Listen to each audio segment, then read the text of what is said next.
চৈতি খাচ্ছ ভাই? राजमा चावल। আর কত রাজমা খাবা? क्या हुआ उसका? साहब का मूड खराब। आपका बहुत सारे मूड खराब।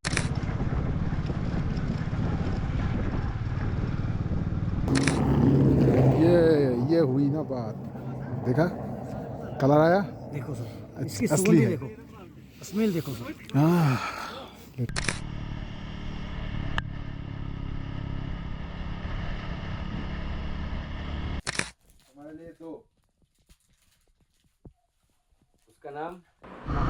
সো হ্যাঁ জনগণ, আমরা হচ্ছে শ্রীনগর থেকে বের হয়ে গেছি। এখন অলমোস্ট দুপুর বাজে হচ্ছে 12:30 একটার মতো বেজে গেছে। এবং আজকে আমাদের উদ্দেশ্য হচ্ছে আমরা চলে যাব হচ্ছে দ্রাস। এবং দ্রাসের লোকেশনটা হচ্ছে, দ্রাস আসলে পড়ছে হচ্ছে কার্গিলের ভিতর। কার্গিল হচ্ছে লাদাখে পড়ছে, বাট যদি আমি কাশ্মীর এবং লে সিটি ধরি তাহলে কার্গিল হচ্ছে মোটামুটি মাঝামাঝি একটা জায়গায় বলা যায়। সো আমরা হচ্ছে দুপুরবেলা হচ্ছে এখন মোটামুটি কাশ্মীর শ্রীনগর থেকে বের হয়ে গেছি এবং উদ্দেশ্য হচ্ছে আজকে রাতটা আমরা স্টে করে হচ্ছে দ্রাসে। আর এখন এই মুহূর্তে হচ্ছে কোনো একটা জায়গাতে আছি। এই জায়গাটার লোকেশন পুরোপুরি যাই না, বাট দুই পাশে হচ্ছে মূলত কাশ্মীরি লোকাল যে মানুষজন তাদের গ্রামগুলা। এবং আপনারা যদি এই জায়গাটা যদি আপনারা নিজেরা না আসেন, আমি আপনাদেরকে যতই এখন এখানে দেখে বলি যে হচ্ছে জায়গাটা এত সুন্দর গ্রিন এবং দুই পাশে পাহাড়, মাঝখানে একটা ভ্যালি, মানে এই জায়গার সৌন্দর্য আসলে মানে সরাসরি না দেখলে বোঝা যাবে না। এবং আমার সত্যি মাঝে মাঝে ইচ্ছা করে যে যদি অফিসের ওই পেইন না থাকতো, ছুটি থাকতো এনাফ, তাইলে হয়তো বা একটা লং টাইম নিয়ে এসে এখানে মানে এদের সাথে একবার রাতে স্টে করব, আস্তে ধীরে যাব। এখন যেরকম তাড়াহুড়ো এক এক দিন হচ্ছে মোটামুটি সকাল থেকে সন্ধ্যা পর্যন্ত বাইক চালাচ্ছি, এইরকম প্রেশার না নিয়ে হয়তো বা চালাইতে পারি। সো যে সামনে একটা রিভার পাবো আমরা, যে রিভারটা হচ্ছে মূলত রাস্তার পাশে দিয়ে মানে অনেক অনেক দূর পর্যন্ত চলে গেছে।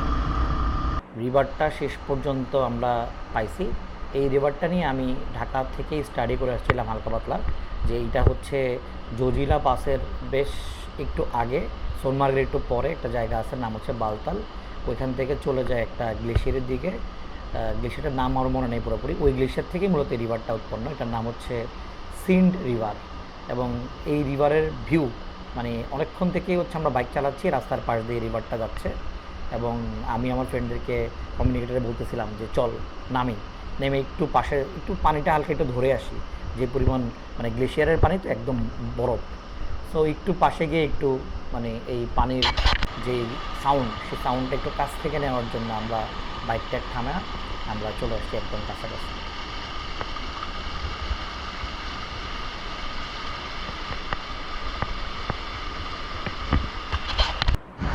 যাই হোক, ওই রিভারটা এখনও আমাদের পিছু ছাড়ে নাই, কারণ হচ্ছে সেটা একদম বালতাল পর্যন্ত যাবে।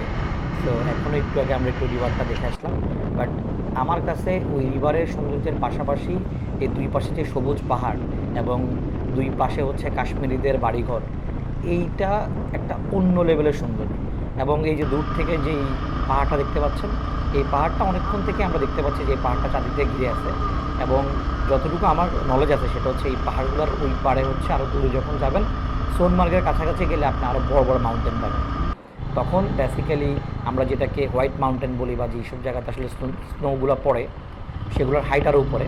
সো ওইগুলা হচ্ছে মূলত আপনি এই পাহাড়গুলোর পিছনে পার হইলে উপর দিকে উঠলে আপনি ওইগুলো দেখতে পাবেন আর কি। সো ওইটা সোনমার্গ পাওয়ার আগ পর্যন্ত মোটামুটি পাবো না। সোনমার্গ যাওয়ার পরে হয়তো বা ওই বড় বড় পাহাড়গুলো পাবো। এবং আজকেই তো আমরা জজিলা পাস পার হব। এই ট্রাক মার্কেট জ্বালা সব জায়গায় আছে, দেশে তো ট্রাকের পেন খাই, এখানেও সে পেন খাইতে হবে।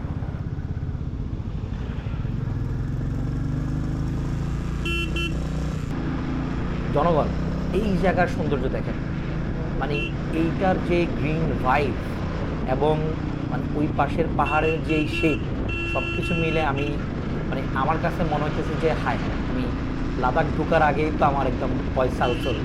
আমি আমার ফ্রেন্ডকে বলতেছিলাম শিকত চল বাইক ঘোরা, লাদাখ যাওয়া দরকার নাই, পয়সা উসুল, সুইজারল্যান্ড পুরো একদম সুইজারল্যান্ড ভাই। এবং এইখানে যদি কোনো মতে তাঁবু সাথে থাকতো, আমি বলতাম চল আজকে এই জায়গায় কোনো একটা সাইডে পাহাড়ের চিপার ভিতরে তাঁবু করে থেকে যাবে। লাদাখ যাবো আর কি, সময় লাগলে 2 দিন বেশি গেল, কিন্তু এনজয় করতে হবে, এনজয় করে এখানে রান্নাবান্না করে খাওয়া দাওয়া করে তারপর যাবো। কারণ এইটার সৌন্দর্য, মাই গড, মানে আমার মাথা টাথা খারাপ হয়ে গেছে, আমি কী বলবো।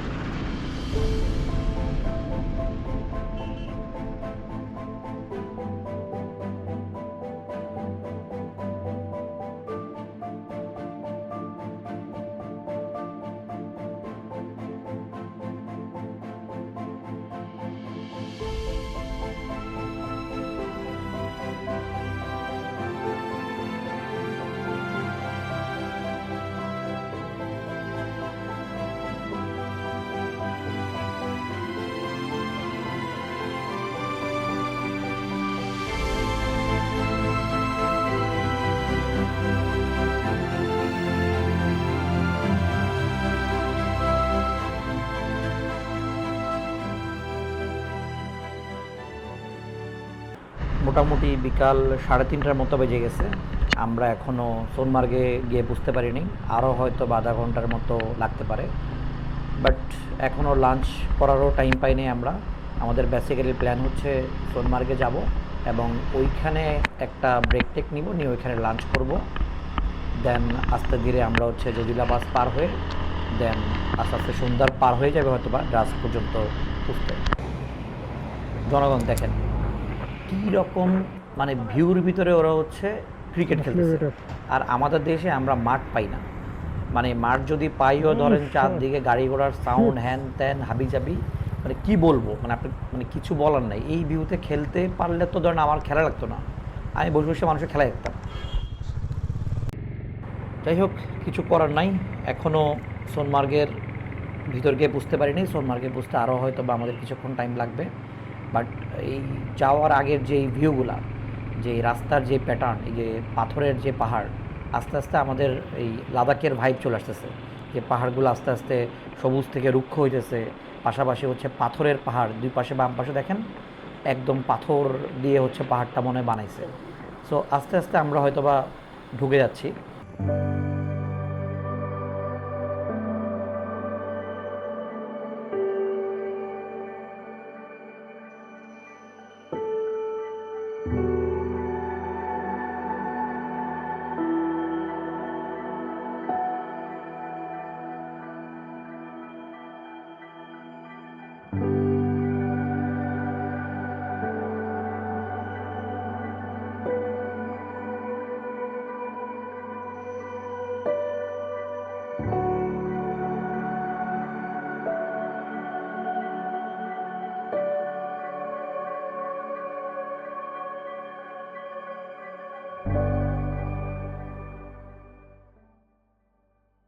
অন্য কিছু গায়ে হয়েছে। তোষ হয়ে গেছে আর কি রাজমা। হ্যাঁ, এই রাজমা চাওয়াল খাইতে খাইতে আসলে আমাদের এই এতদিন পার হচ্ছে, সামনে হয়তো রাজমা চাউলই খেতে হবে। চৈতি খাচ্ছ ভাই? রাজমা চাল। আর কত রাজমা খাবা? কিন্তু বাইরে দেখেন, বাইরে হচ্ছে হালকা হালকা বৃষ্টি পড়তেছে, সো ওই জন্য হচ্ছে ফার্স্ট বের হয়ে যেতে হবে। এটা হচ্ছে সোনমার্গের ওই বাজারের পাটটা। লাঞ্চ শেষ করে আমরা আবারও রাইড শুরু করে দিলাম এবং আমাদের এখন গন্তব্য হচ্ছে আমরা জজিলা পাসে গিয়ে আরেকটা ব্রেক নিব। তো সোনমার্গ থেকে বের হয়ে যাওয়ার সময় আসলে একটু মনটা খারাপই লাগতেছে, কারণ হচ্ছে এটা খুবই পপুলার একটা ডেস্টিনেশন, হাতে সময় থাকলে হয়তো বা আমরা একটু ঘুরে টুরে তারপর যেতে পারতাম। জজিলা পাসের ওঠার আগে আমার কাছে মনে হচ্ছে বৃষ্টি আমরা পেয়ে যাব, কারণ হচ্ছে দূরে দেখা যাচ্ছে অল্প অল্প বৃষ্টি হইতেছে, এরকম একটা ডার্ক মনে হচ্ছে। তো বৃষ্টি হওয়া মানে হচ্ছে ওই হাইটে আসলে আমাদেরকে পেইন খাইতে হবে ভালোই, কারণ জজিলা পাসের হাইট অলমোস্ট 12,000 ফিটের কাছাকাছি। সো ওই রকম হাইটে ইউজুয়ালি হচ্ছে অনেক বাতাস থাকে, প্রচণ্ড বাতাস থাকে। আমি এর আগে যখন কয়েক বছর আগে লাদাখ আসছিলাম তখন এরকম বেশ কয়েকটা পাসের উপর আমার ওঠার এক্সপিরিয়েন্স হয়েছে আর কি। তো তখন আমি দেখছি হচ্ছে যে কোনো পাসে প্রচণ্ড বাতাস থাকে এবং বাতাসের পাশাপাশি এত ঠান্ডা, মানে ওইখানে বেশিক্ষণ স্টে করাও ডিফিকাল্ট হয়ে যায়, এবং যদি আপনি বেশিক্ষণ স্টে করেন আপনার মাথা ব্যথা শুরু হয়ে যাবে। এক মজা করতে করতে আগাই। জজিলা পাস হয়তো বা পুষতে পুষতে সন্ধ্যার একটু আগে হয়ে যাবে, অলরেডি সূর্য তো একদম পাহাড়ের উপরে চলে আসছে। আস্তে আস্তে হয়তো বা আর অন্ধকার হয়ে যাবে, বাট লেটস সি কতক্ষণ লাগে বুঝতে। বাট আমার বিলিভ হচ্ছে যে জজিলা পাসের উঠে আমরা আসলে অত পেইন খাবো না, কারণ হচ্ছে যে বেসিক্যালি আমরা বেশ কিছু হাইটে অলরেডি আমরা তো গেইন করতে করতে উঠছি। মানে কেউ যদি মানালি সাইড থেকে লাদাখ ঢোকে তখন বেসিক্যালি হচ্ছে যে মানালি থেকে খুব অল্প টাইমে অনেক হাইটে উঠায় ফেলে। সো সেই ক্ষেত্রে মানুষজন আসলে ওটার সাথে অ্যাডজাস্ট করতে পারে না, তখন তার বিভিন্ন রকমের সমস্যা হয় আর কি। সো আমরা যেহেতু কাশ্মীর হয়ে ঢুকতেছি, সো অলরেডি আমরা আসলে ওই 3000 ফিট, 4000 ফিট, 7000 ফিট এভাবে করে আমরা আসলে আস্তে আস্তে উঠতেছি। সো বেসিক্যালি হ্যাঁ হ্যাঁ হ্যাঁ চালাও চালাও। তো বেসিক্যালি এই জন্য আমার কাছে মনে হচ্ছে যে আমরা আসলে অলরেডি কিছুটা আমাদের বডি আসলে অ্যাডজাস্ট হয়ে গেছে। সো হোপফুলি মানে কোনো প্রবলেম হবে না জজিলা পাসে।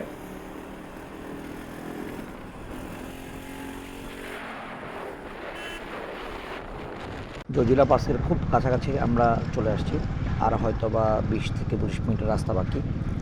এখন এই রাস্তাগুলো হচ্ছে কীরকম, কিছুক্ষণ হচ্ছে একদম ভাঙা ভুঙ্গা রাস্তা, বালু টালু ভরা, আবার কিছুক্ষণ দেখা যায় যে একদম চকচকা ফকফকা পাকা রাস্তা। যেমন এই যে আমরা চলে আসছি সাথে সাথে পাকা রাস্তায়। তো রাস্তার কোনো ঠিক ঠিকানা নেই, কতক্ষণ প্রচণ্ড ভাঙা, কতক্ষণ একটু সলিং টাইপের রাস্তা, কখন আবার একদম পাকা রাস্তা।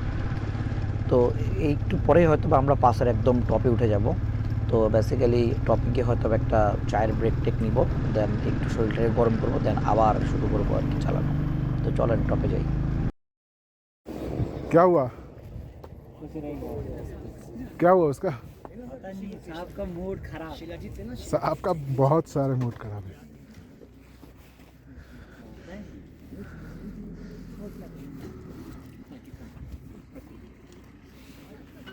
क्या गांजा गांजा? नहीं गांजा कहाँ बेचेगा भाई, पर्सनल नहीं है, ये क्या है? बाहर का जाफरान।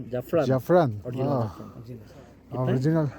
250 वाह, सस्ते में मिल रहा है, सस्ते में मिल रहा है ये तुमको। सब 2 ग्राम 2 ग्राम 125 रुपये का एक। देखो मैं इसका पहचान बताता हूँ, लो ना लो अपनी इच्छा से, तसल्ली देखो, पहले चीज़ की क्वालिटी देखो, तब उसकी बात होगा। ऐसे हाथ करो हाथ चलाओ पहले।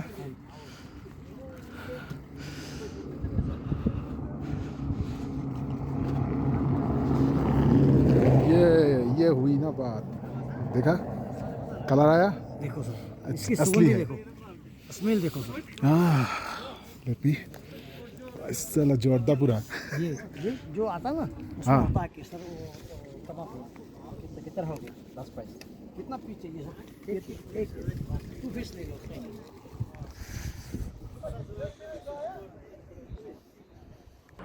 সো বেসিক্যালি জজিলা পাস থেকে অনেকক্ষণ আগে নেমে গেছি আমরা, নেমে এখন ভ্যালির দিকে যাচ্ছি।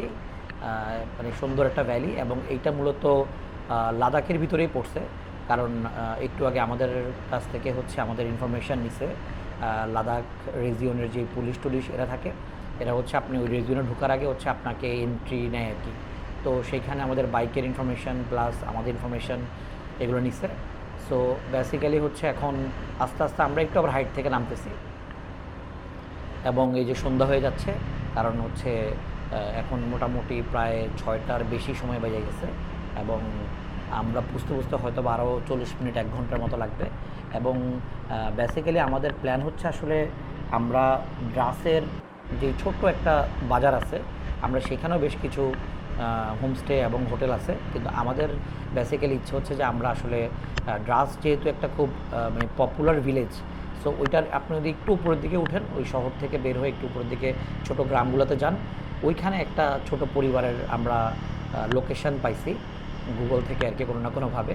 সো তাদের লোকেশনটা আমরা গুগল ম্যাপ থেকে নিয়ে আমরা মূলত সেইখানে যাচ্ছি, এবং আমাদের মূলত প্ল্যান হচ্ছে যে আমরা ওদের সাথে নাইট স্টে করবো। যেই রকম আমরা বান্দরবন যখন ট্রেকিং করি তখন কিন্তু আমরা মানে পাহাড়িদের বাসায় গিয়ে আমরা উঠি, এবং ওরা আমাদেরকে সেই রকম মানে অতিথির যে ফিলটা সেই ফিলটা দেয়। সো আমাদের বিলিভ হচ্ছে যে এখানেও আমরা ওই ফিলটা পাবো, এবং আমি গুগল ম্যাপে বেশ কিছু ফিডব্যাক পাইছি ওই ফ্যামিলির ব্যাপারে, তারা হচ্ছে খুবই মানে বেশুক ক্যাটাগরির আর কি। সো লেটস সি, যাই দেখি।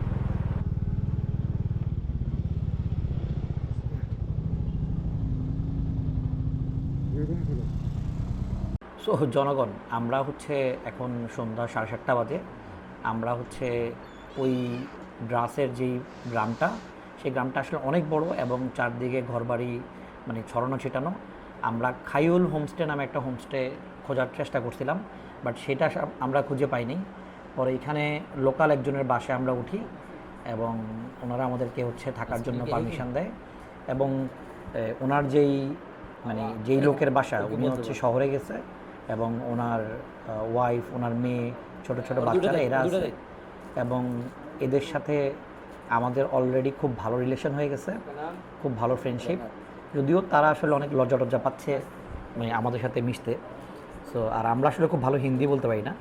সো বেসিক্যালি হচ্ছে কোনো মতে কমিউনিকেশন চালাচ্ছি এবং টুকিটাকি কিছু খাবার টাবার ছিল, চকলেট ওগুলা দেওয়ার ট্রাই করছি। ছোট মানুষ, ওরা এক্সপেক্ট করে আর কি।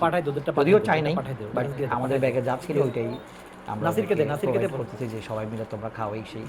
এবং অলরেডি আসার পর থেকে আমাদেরকে যেভাবে ওরা মানে ট্রিট করতেছে, মানে আমরা ফিল করতেছি যে আমরা আসলে এখানে মানে টাকা দিয়ে থাকতেছি না। টাকা হয়তো দিব, কিন্তু অলরেডি ফিল করতেছি যে আমরা ওদের গেস্ট। বাট ওরা যেভাবে কি খাবো জিজ্ঞেস করতেছি, সেটা রান্না করতেছে। মানে আমরা হয় না গ্রামে বেড়াতে আসলে যেরকম মানে কারো বাসায় গেলে যেরকম হচ্ছে আমরা মানে আপ্যায়নটা পাই, ওরকম আপ্যায়নই পাচ্ছি। সকালবেলায় উঠে মোটামুটি আমরা আমাদের ব্যাগ ট্যাগ রেডি করে ফেলতেছি। নাস্তা করা ডান। এখন উদ্দেশ্য হচ্ছে, আজকে আমাদের উদ্দেশ্য হচ্ছে একদম লে পর্যন্ত চলে যাওয়ার। তার আগে হচ্ছে সবাই এনজয় করতেছে, বাট বাড়ির যেসব বাচ্চা কাচ্চা সবার একটু মন খারাপ। বাট বিদায় দেওয়ার জন্য প্রিপারেশান নিচ্ছে, আমাদেরকে বিদায় দিবে এখনই। সো আমি এই গ্রামটা কেমন সুন্দর জায়গা, এটা আসলে আমি এখান থেকে আসলে আপনাদেরকে বুঝাতে পারবো না। সেই জন্য ড্রোনটা উড়াই দিই, আসেন দেখেন।